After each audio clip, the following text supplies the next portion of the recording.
Sa oras mo ito, makakausap naman natin si Atty. Enrique de la Cruz, ang abogado ni E.R. Ejercito. Magandang hapon po, Atty. Magandang hapon, Susan, at kayong mga tagapakinig.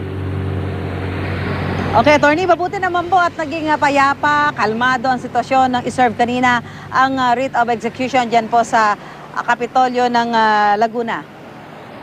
Opo, si Governor E.R. pa nga po ang sumalubong sa kanila.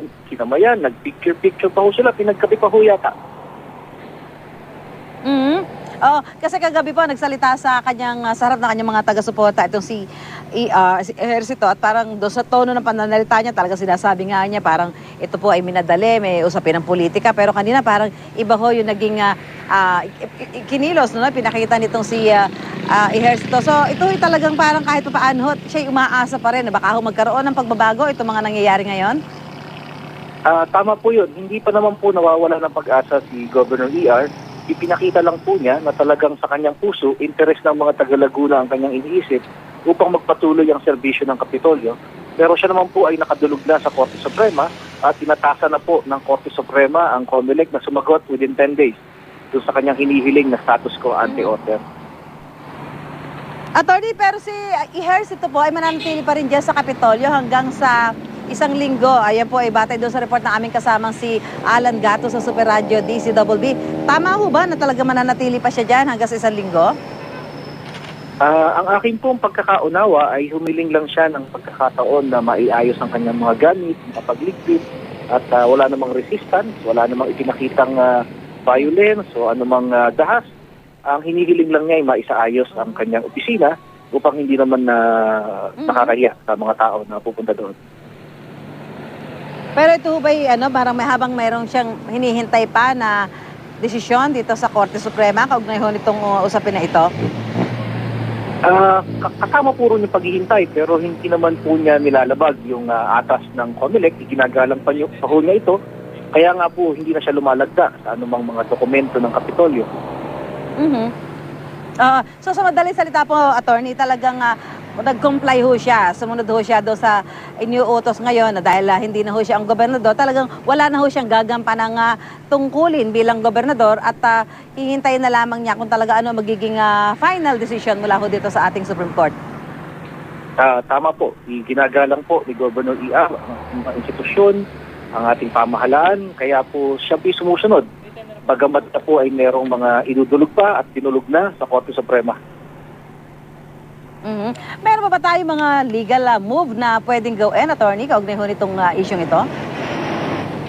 Naihain na po namin sa Korte Suprema yung aming kahilingan at pagkatapos po sigurong makapagsumite ng paliwanag ng COMELEC ay tsaka po kami gagawa ng legal na hakbang. Okay, Attorney, nagkaroon ho ba ng pag-uusap? Halimbawa, paano ho kung magiging desisyon ho ng Supreme Court ay magiging favorable dito kay Ejercito? Ano ho mangyayari? So, babalik ko yung katungkulan, yung responsibilidad at kapangyarihan kay Ejercito bilang gobernador ng Laguna.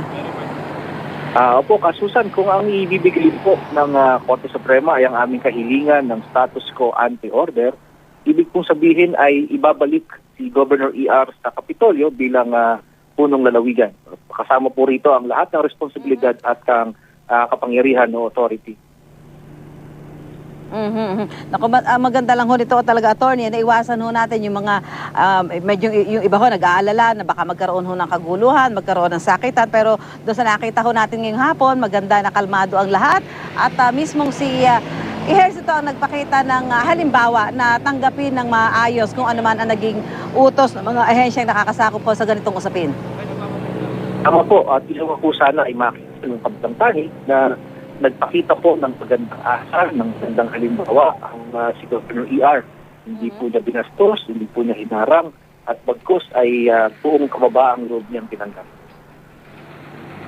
Attorney, ano ho ba? Ito ho ba si Ejercito haharap muli sa kanyang mga taga-suporta para magbigay ho muli ng mensahe matapos ho ito naging development ngayong araw na ito?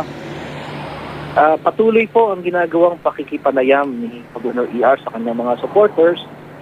In fact, kaya nga po siya nanatili pa doon sa Kapitolyo upang kausapin yung pang mga natitira doon na ipaliwanag sa kanila kung bakit pansamantala ay kinakailangan mo nang ibigay ang kapangyarihan sa inatasan ng ating COMELEC. Yung sinasabi po ninyo na parang palugit na hiningin itong si Ejercito na para maiayos yung kanyang gamit at habang hinihintay din yung magiging final decision mula ho dito sa Korte Suprema. Hanggang sa isang linggo ho ba yun, yung buong linggo yung hinihingin itong si Ejercito? Hindi ko alam kung may eksaktong araw, pero ang alam ko po ay humingi lang siya ng ilang araw. At sabi niya, baka umabot na hanggang next week dahil weekend na po kasi. No, magwi-weekend na po. So sabi niya, baka po pwede hanggang next week, maiayos ko lahat itong aking mga gamit. Wala namang rush dahil nakapag-opisina naman si Vice Governor Ramil Hernandez doon sa kabilang sa sports complex. So sabi niya, ang layunin lang po ni Governor ER ay magtuloy-tuloy ang serbisyo ng Kapitolyo. Hindi po siya magiging hadlang, hindi naman po niya pinipigilan ang mga pagpapatupad ng batas, kaya po nakikiusap naman po siya na kung maaari ay pagbigyan naman. Dahil kusang loob naman po siyang bababa at aayusin lang ang kanyang mga gamit. Okay, maraming salamat po, Attorney Enrique de la Cruz, ang abogado po ni ER Ejercito. Magandang hapon po.